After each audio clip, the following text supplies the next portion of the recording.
আমি তো বসেই আছি বহুক্ষণ থেকে, যেরকম নিত্য বসে থাকি, যেরকম নিত্য দেখি রোদ্দুরের পিছনে ছায়ার ছুটে যাওয়া, বাতাসের সামান্য ছোঁয়ায় বৃদ্ধ অশ্বত্থের ডালপালায় তুমুল আন্দোলন, কিংবা যেরকম নিত্য শুনি জলের অস্ফুট কথা বলা, যেরকম এইখানে নির্জন এই ঘাটের কিনারে নিত্য কানে বাজে কারো ডাক।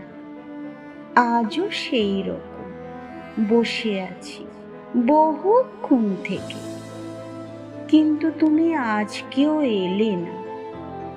অথচ কি জানি কেন মনে হয়, আজও মনে হয় তুমি আমাকে ডেকেছিলে।